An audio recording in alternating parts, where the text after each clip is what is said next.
الحمد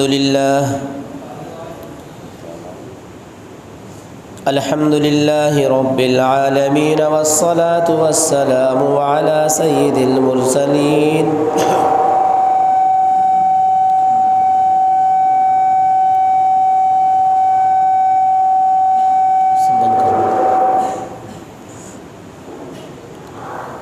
وعلى آله وصحبه أجمعين. أما بعد فأعوذ بالله من الشيطان الرجيم. بسم الله الرحمن الرحيم. پنکھے بند کر دو پنکھے. أم حسبت أن أصحاب الكهف والرقيم كانوا من آياتنا عجبا إذ أوى الفتية إلى الكهف فقالوا ربنا آتنا من لدنك رحمة وهيئ لنا من أمرنا رشدا فضربنا على آذانهم في الكهف سنين عددا ثم بعثناهم لنعلم أي الحزبين أحصى لما لبثوا أمدا.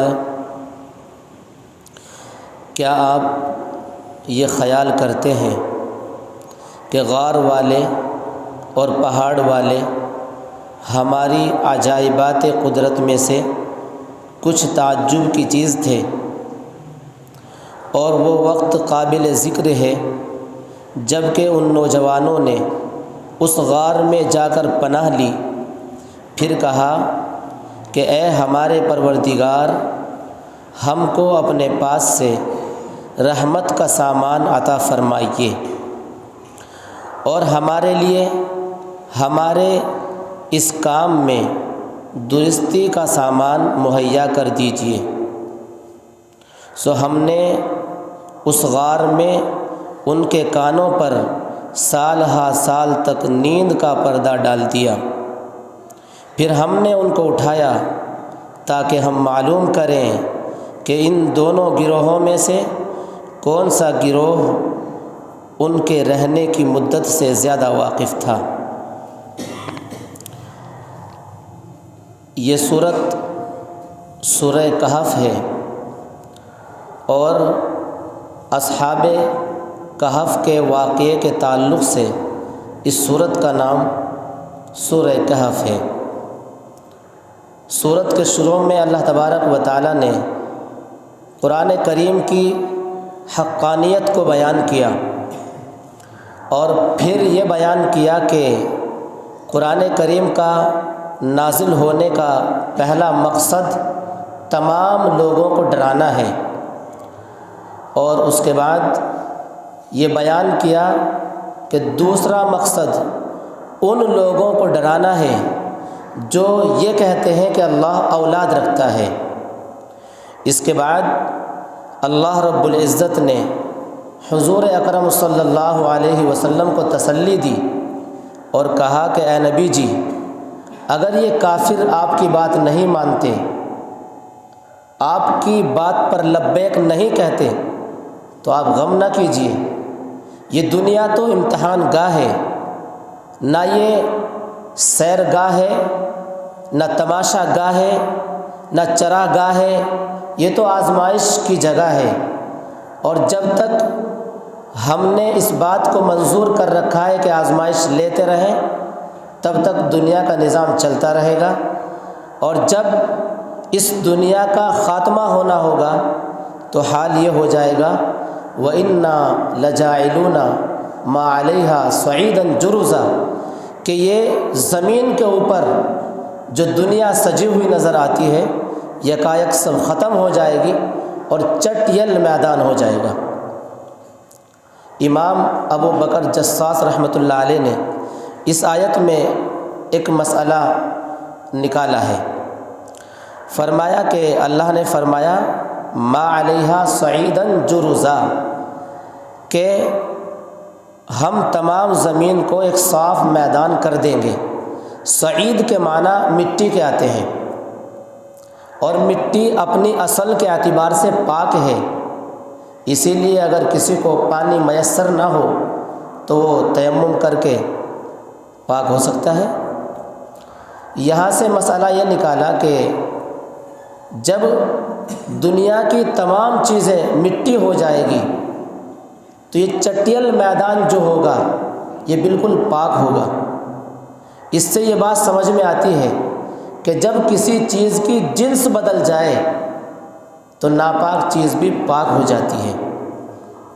مثلاً اس کی کئی مثالیں دی ہیں کہ شراب ہے، اگر یہ شراب ناپاک ہوتی ہے، پانی میں گر جائے تو پانی ناپاک، کپڑے پہ لگ جائے تو کپڑا ناپاک، لیکن اگر اسی شراب کا سرکہ بنا لیا گیا تو وہ پاک رہے گا۔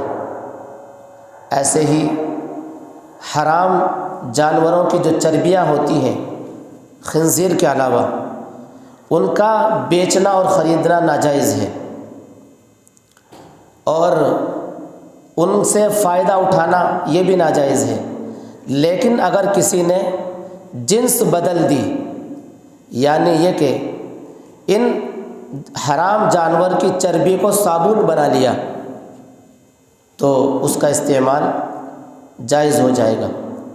ایسے ہی ناپاک چیز ہے، مثلاً گوبر کے اپلے ہوتے ہیں، یہ ناپاک ہے، جب اس کو جلا دیا گیا تو جنس بدل گئی، یعنی اب راکھ بن گئی، تو یہ جو راکھ ہوگی یہ ناپاک نہیں، پاک ہے۔ پاک ہونے کا کیا مطلب ہے؟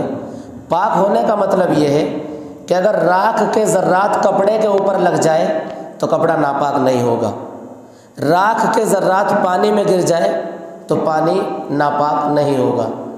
یعنی یہ مسئلہ بیان کیا گیا ہے کہ جنس کے بدل جانے سے حکم بدل جاتا ہے۔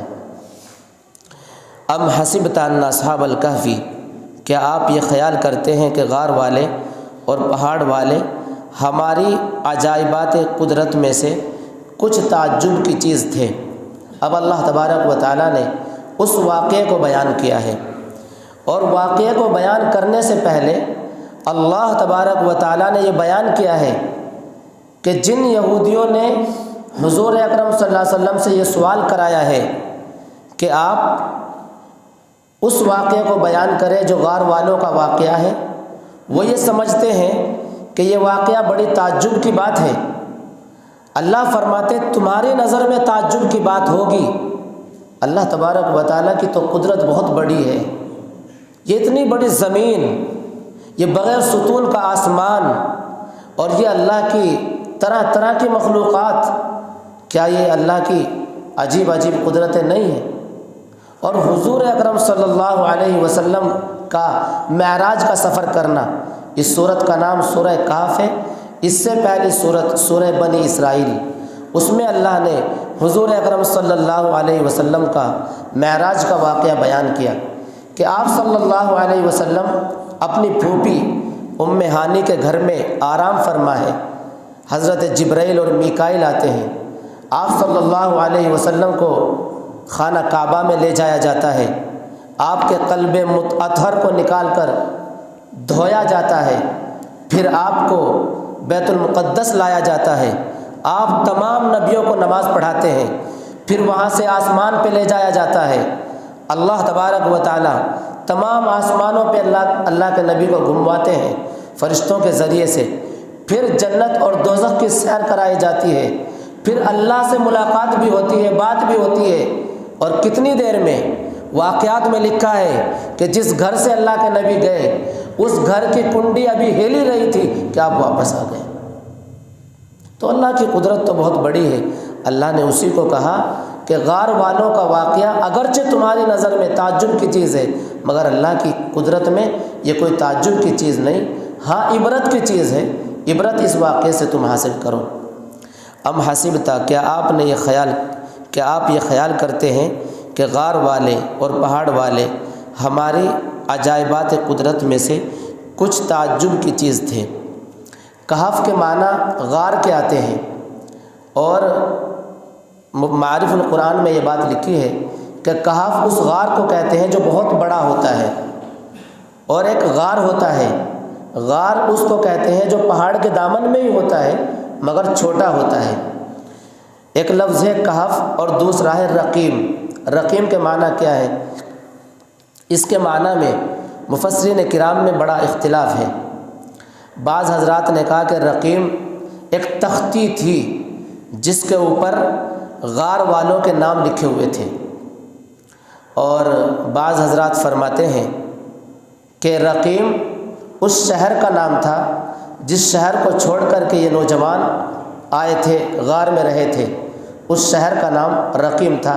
حضرت عبداللہ ابن عباس نے حضرت ابی ابن کعب سے پوچھا کہ رقیم کیا ہے، تو انہوں نے کہا کہ رقیم اس شہر کا نام ہے جس کے رہنے والے، یہ غار میں رہنے والے جو تھے وہ رقیم کے رہنے والے تھے۔ اور بھی مفسرین کرام نے رقیم کے کئی معنی بیان کیے ہیں۔ بعض حضرات نے کہا ہے کہ رقیم اس پہاڑ کا نام ہے جس پہاڑ کے اندر وہ غار تھا۔ فرمایا کانوا من آیاتنا عجبا اذ اوى الفتية الى الكهف، اور وہ وقت قابل ذکر ہے جب کہ ان نوجوانوں نے اس غار میں جا کر پناہ لی۔ واقعہ کیا ہوا؟ واقعہ یہ ہوا کہ ایک بادشاہ تھا دقیانوس، بڑا ظالم و جابر بادشاہ تھا، اور خاص طور پر جو لوگ موحد ہوتے تھے، اللہ کو ماننے والے ہوتے تھے، حضرت عیسیٰ کی تعلیم کو اختیار کرنے والے ہوتے تھے، ان کے اوپر ظلم کرتا تھا، اور اس کا کام یہ تھا کہ ہر وقت غیر اللہ کو خوش کرنے کے لیے ان کے نام پر جانوروں کو ذبح کرتا تھا، غیر اللہ کو پوجتا تھا، بتوں کی پرستش کرتا تھا، اور پوری قوم کو اس نے بت پرستی میں مبتلا کر رکھا تھا۔ ایک مرتبہ ان لوگوں کا ایک میلہ ہوا، اس میلے میں بت پرستی ہو رہی تھی، شرک کے مناظر جاری تھے، اور لوگ شرکیہ کاموں میں مبتلا تھے کہ ایک شخص کے دل میں یہ بات آئی کہ جن بتوں کو ہم خود بناتے ہیں ہم ان کی پرستش کریں، یہ تو عقل کے خلاف بات ہے۔ چنانچہ وہ نوجوان اس مجمع سے نکل کر کے ایک درخت کے نیچے آ کر بیٹھ گیا۔ پھر ایک اور شخص کے ذہن میں یہی بات آئی، وہ بھی مجمع سے ہٹا اور آ کر کے ایک درخت کے نیچے بیٹھ گیا۔ پھر ایک تیسرے نوجوان کے ذہن میں یہی بات آئی، وہ بھی مجمع سے ہٹا اور آ کر کے درخت کے نیچے بیٹھ گیا۔ یوں کہیے کہ میں اکیلا ہی چلا تھا جانب منزل، مگر راہ رو ملتے گئے اور قافلہ بنتا گیا۔ یہ جو اجتماع ہوتا ہے، مل کر کے بیٹھنا ہوتا ہے، یہ اللہ کی طرف سے پہلے سے متعین ہے کہ کون کس کے ساتھ بیٹھے گا اور کون کس کے ساتھ بیٹھے گا۔ اندازہ لگائیے، ابو لہب حضور صلی اللہ علیہ وسلم کے خاندان کا ہے، آپ کو بددعا دیتا ہے، اور صہیب روم کا ہے، اللہ کے نبی کا غلام بنتا ہے۔ بلال حبشہ کا ہے، اللہ کے نبی کا غلام بن جاتا ہے۔ خباب روم کا ہے، اللہ کے نبی کا غلام بنتا ہے۔ سلمان فارس کا ہے، اللہ کے نبی کا غلام بنتا ہے۔ اور جو خاندان والے ہیں، کوئی آپ کی کمر پہ گندگی پھینکتا ہے، کوئی آپ کے چہرے پہ تھوکتا ہے، کوئی تماچے مارتا ہے، تو جو مل بیٹھنا ہوتا ہے اور بچھڑنا ہوتا ہے، مفسرین کرام فرماتے ہیں یہ اللہ کی طرف سے متعین ہے کہ کون کس کے ساتھ رہے گا اور کون کس کے ساتھ رہے گا۔ غرض یہ کہ 6 نوجوان درخت کے نیچے آ کر کے بیٹھ گئے، سب بالکل خاموش بیٹھے، کوئی کسی سے کچھ بات ہی نہیں کر رہا ہے، کیونکہ اس وقت میں اللہ کا نام لینا بڑا عیب سمجھا جاتا تھا، اور بادشاہ اس شخص کو سخت سزا دیتا تھا جو اللہ کا نام لے دیتا تھا۔ یہ نوجوان خاموش بیٹھے رہے، بہت دیر گزر گئی، پھر ان میں سے ایک شخص بولا کہ ارے بھائی، ہم یہاں آ کر کے بیٹھے ہیں، کچھ نہ کچھ تو ہمارا مقصد ہے، ہم یہاں کیوں بیٹھے ہیں؟ ہم ایک دوسرے کے سامنے اپنی رائے کو ظاہر کریں کہ بیٹھنے کا مقصد کیا ہے۔ اس نے خود بتایا کہ دیکھو، میرا مقصد تو یہ ہے کہ جو کام میری قوم کرتی ہے یہ مجھے بالکل غلط لگتا ہے، کہ اپنے ہاتھ سے پتھروں کو تراش کر کے مورتیاں بنائیں اور انہی کی پوجا کرنے لگے، مجھے تو یہ بالکل بیکار کام لگتا ہے، اس لیے مجھے میرے دل میں اس کام کی نفرت ہے، میں یہاں کر کے بیٹھا ہوں۔ دوسرے کی بھی ہمت بندھی، اس نے کہا کہ میں بھی اسی لیے آ کے بیٹھا ہوں۔ تیسرے کی بھی ہمت بندھی، اس نے کہا میں بھی اسی لیے آ کے بیٹھا ہوں۔ غرض یہ کہ 6 کے 6 نوجوان نے یہ کہا کہ ہمارا مقصد یہی ہے۔ پھر انہوں نے آپس میں مشورہ کیا کہ اب کیا کرنا چاہیے۔ ان کے درمیان یہ بات طے ہوئی کہ جیسے تیسے اپنے شہر میں رہ کر کے ایک اللہ کی ہی عبادت کرتے رہیں اور ابھی اپنے اس ایمان کو کسی کے سامنے ظاہر نہ کریں۔ مگر یہ بات کب تک چھپی رہتی؟ ہوا یہ کہ آہستہ آہستہ یہ بات پھیلی اور بادشاہ کے کانوں تک پہنچ گئی۔ بادشاہ نے ان تمام حضرات کو، ان تمام نوجوانوں کو اپنے سامنے بلایا۔ یہ بادشاہ کے سامنے آئے، لیکن جب دل کے اندر ایمان رچ اور بس جاتا ہے، پھر چاہے سامنے بادشاہ ہو یا وزیر، آدمی حق ہی بات کرتا ہے۔ چنانچہ انہوں نے کہا ربنا رب السماوات والارض، اے بادشاہ ہمارا رب وہ ہے جس نے آسمان اور زمین کو بنایا ہے۔ اب ہم ہر مصیبت جھیلنے کے لیے تیار ہیں، ہر پریشانی کو اپنے اوپر لینے کے لیے تیار ہیں، لیکن اللہ کا انکار نہیں کر سکتے۔ بادشاہ نے ان کے یہ جو نوجوان تھے، یہ بڑے بڑے گھرانے کے لوگ تھے، وزیروں کے بیٹے تھے۔ بادشاہ نے ان کے وزیرانہ لباس اتروا دیے اور کہا کہ تم چونکہ نوجوان ہو، کم عمر ہو، اس لیے ہم چاہتے ہیں کہ تمہیں کچھ مہلت دی جائے تاکہ تمہیں سمجھنے کا موقع ملے اور تم اپنے دین میں واپس آ جاؤ۔ جب بادشاہ نے ان کو مہلت دی تو انہوں نے موقع غنیمت سمجھا اور انہوں نے کہا کہ اب ہمیں یہ شہر چھوڑ دینا چاہیے اور کہیں غار میں جا کر پناہ لینی چاہیے۔ یہ 6 نوجوان چلے۔ تفسیر مظہری میں ایک روایت نقل کی گئی ہے، لمبی روایت ہے، اس میں یہ ہے کہ ان کو ایک چرواہا ملا جس کے پاس ایک کتا تھا۔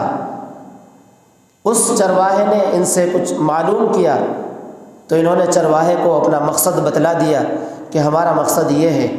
چرواہے نے کہا کہ میں بھی تمہارے ساتھ چلوں گا۔ اب یہ 6 کے ساتھ ہو گئے۔ وہ جو کتا تھا چرواہے کے پاس، یہ سمجھ رہے تھے کہ انہوں نے کہا کہ اس کتے کو واپس بھیج دو، مگر کتا ان کے پیچھے آ رہا تھا۔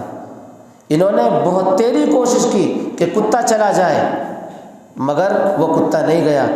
اور تفسیر مظہری میں الفاظ نقل کیے گئے ہیں، انشاءاللہ جب کتے کا ذکر آئے گا وہ الفاظ آپ حضرات کے سامنے آئیں گے، جس کا مفہوم یہ ہے، کتے نے کہا کہ تم میری وجہ سے کیوں ڈرتے ہو؟ میری وجہ سے تمہیں کوئی نقصان نہیں ہو سکتا، میں تو ان سے محبت کرتا ہوں جو اللہ سے محبت کرتے ہیں۔ یہ کتا بھی جنت کا مستحق بن گیا۔ تو یہ جو واقعہ ہے تفصیل سے آئے گا، اس واقعے کا خلاصہ آپ حضرات کے سامنے پیش کیا گیا۔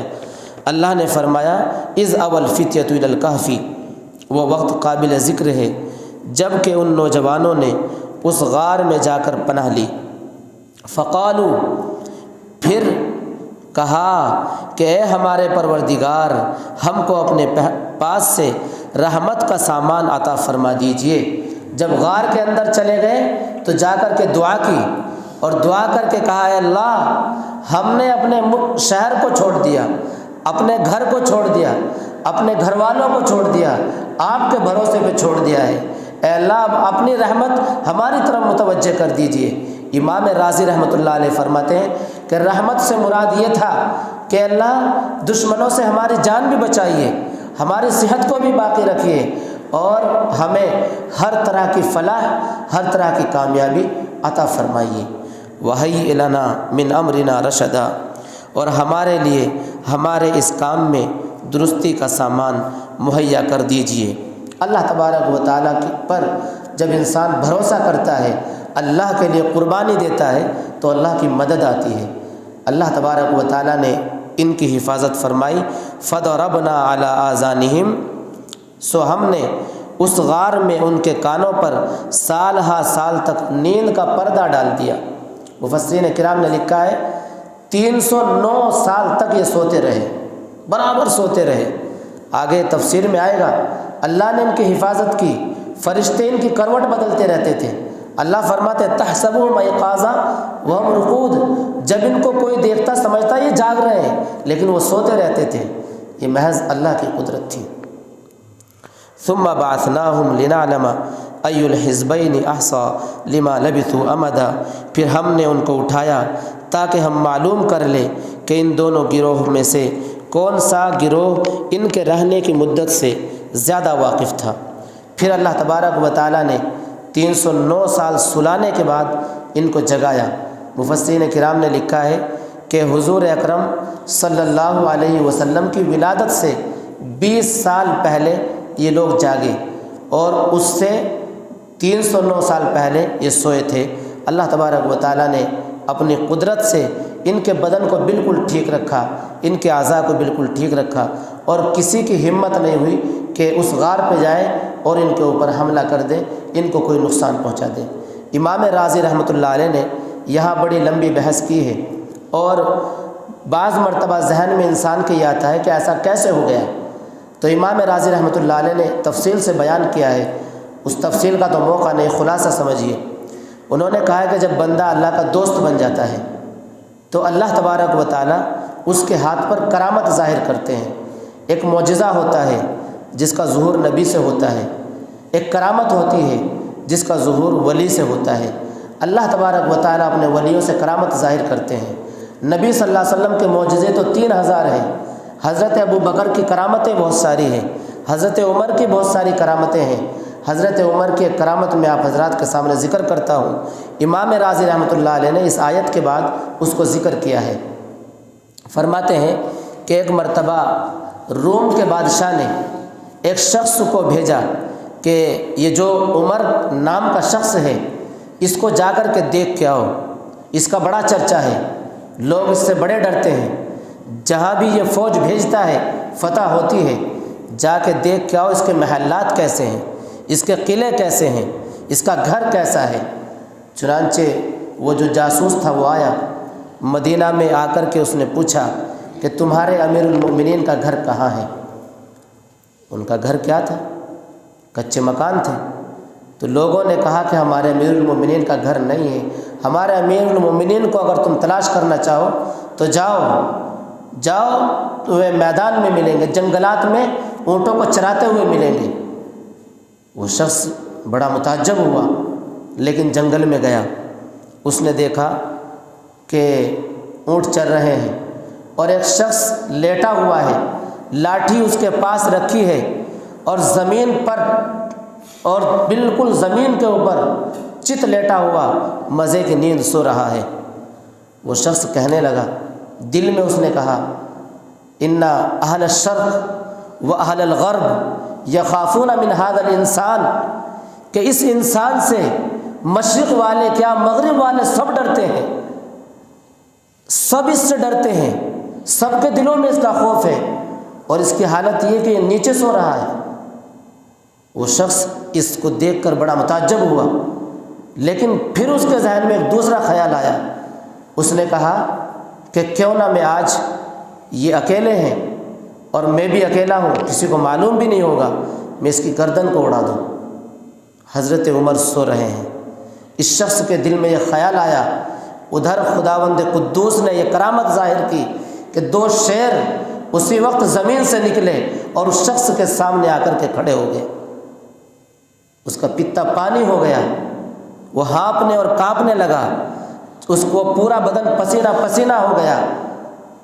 حضرت عمر رضی اللہ تعالیٰ عنہ کی آنکھ کھل گئی، شیر غائب ہو گئے، مگر وہ شخص ہانپ رہا تھا، کانپ رہا تھا۔ حضرت عمر رضی اللہ تعالیٰ عنہ نے اس سے کہا کیا بات ہے؟ فذکر لہ الواقعۃ، اس نے وہ پورا قصہ سنایا کہ ایسا ایسا ہوا اور بڑا شرمندہ ہوا۔ فاسلم، اور اس کرامت کو دیکھ کر کے وہ ایمان کے اندر داخل ہو گیا۔ تو حضرت امام رازی رحمۃ اللہ علیہ فرماتے ہیں کہ بندہ اپنے تعلق کو اللہ سے مضبوط کر کے تو دیکھے، پھر اللہ کی مدد آتی ہے۔ اللہ سے تعلق مضبوط نہ ہو تو پھر اللہ کی مدد نہیں آتی۔ تو یہ جو قصہ آئے گا تفصیل سے انشاءاللہ، اس میں تعجب کی بات ان لوگوں کے لیے ہے جن کا تعلق اللہ سے کمزور ہے، اور جن کو اللہ کی ذات پہ یقین کم ہے، جن کو اللہ کی ذات پر کامل یقین ہے، ان کے لیے کوئی تعجب کی چیز نہیں ہے۔